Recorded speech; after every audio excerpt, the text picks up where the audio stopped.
সকাল ৯ ঘটিকার সময় উক্ত সম্মেলনের দাওয়াতি সংযোগ অংশ হিসেবে আজকে আপনাদের মাঝে উপস্থিত হয়েছি।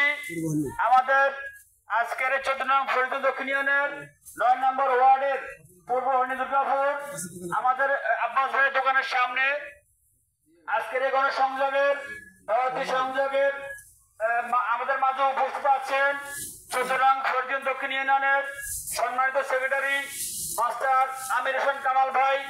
বিশেষ অতিথি হিসেবে উপস্থিত আছেন ১৪ নং ফরিদপুর দক্ষিণ ইউনিয়নের বাংলাদেশ জামাত ইসলামী সম্মানিত সেক্রেটারি সহকারী সেক্রেটারি জনাব ফিরোজ আলম ভূঁইয়া সাহেব, বিশিষ্ট ব্যবসায়ী কালীর বাজার। এ পর্যায়ে আপনাদের সামনে বক্তব্য রাখবেন মাস্টার আমির হোসেন কামাল ভাই। আসসালামু আলাইকুম ওয়া রাহমাতুল্লাহি ওয়া বারাকাতুহু। আপনারা জানেন আমি ভূমিকা না টেনে এই কথা শুরু করছি। আগামীকালকে ২৮শে ডিসেম্বর বাংলাদেশ জামাত ইসলামী বিগত ১৭ বছর পরে আবার জনগণের সামনে উপস্থিত হয়েছে। ২৮ তারিখ আগামীকালকে ফরিদগঞ্জে জামাত ইসলামের উদ্যোগে এক বিশাল কর্মী সমাবেশের আয়োজন করা হয়েছে।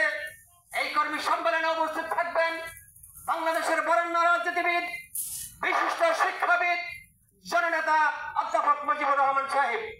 আগামীকালের এই সম্মেলনে আপনাদের সকলকে দাওয়াতের জন্য আমরা এখানে উপস্থিত হয়েছি।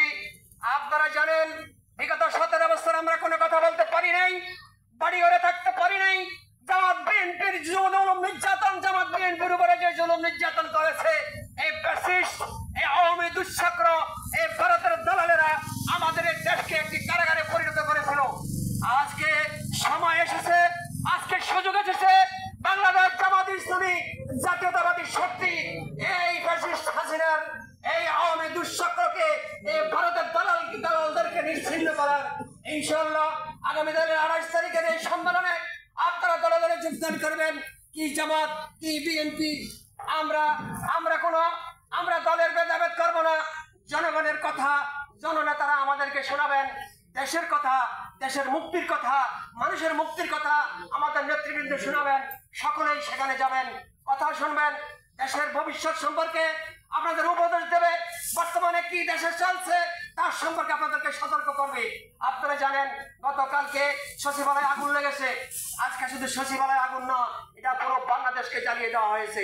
আমরা স্পষ্ট করে বলেছি এটা ভারতের একটি ষড়যন্ত্র, এবং ভারতের যে দালালেরা সচিবালয়ে বসে আছে, এই আওয়ামী চক্রের যারা বাংলাদেশ থেকে পালাতে পারেনি তারা বাংলাদেশে বসে বাংলাদেশের বিরুদ্ধে ষড়যন্ত্র করছে। আজকে দেখা যাচ্ছে বাংলাদেশের আনাচে কানাচে ভারতের দালালেরা সক্রিয় হয়ে এই দেশের ইসলামী জাতীয়তাবাদী শক্তিকে নিশ্চিহ্ন করার ষড়যন্ত্র করছে। দেশকে আবার ৭৪-এর মতো তলাবিহীন ঝুড়িতে পরিণত করার ষড়যন্ত্র হচ্ছে। ২৪-এর গণ অভ্যুত্থানে এই দেশের মানুষ যেভাবে এই আওয়ামী দুঃচক্রকে বাংলাদেশ থেকে তাড়িয়ে দিয়েছে, আবার তারা এই দেশে আসার জন্য চেষ্টা করছে, কিন্তু আমরা দেব না ইনশাআল্লাহ। ২৪-এর গণ অভ্যুত্থানে ২,০০০ তাজা প্রাণ নষ্ট হয়েছে, ২,০০০ তাজা প্রাণ শহীদ হয়েছে, ৩০,০০০ মা বোনের ইজ্জত নষ্ট হয়েছে, পঙ্গু হয়েছে, আহত হয়েছে, চোখ কানা হয়েছে, লুলা হয়েছে। আজকে তাদের রক্তের বিনিময়ে আমরা কথা বলার সুযোগ পেয়েছি। বিএনপি জামাত কথা বলার সুযোগ পেয়েছে এবং এই দেশের পক্ষে কথা বলার সুযোগ পেয়েছে। গত ৩ নির্বাচন আমাদেরকে অন্ধকারে রেখে তারা ক্ষমতায় গিয়ে এই দেশের উপরে জুলুম করেছে, দেশকে ভারতের কররাজ্যে পরিণত করেছে। এর প্রতিবাদে আগামীকালকে সমাবেশে আপনারা যোগ দিবেন। আপনারা আমাদের হাতকে শক্তিশালী করুন।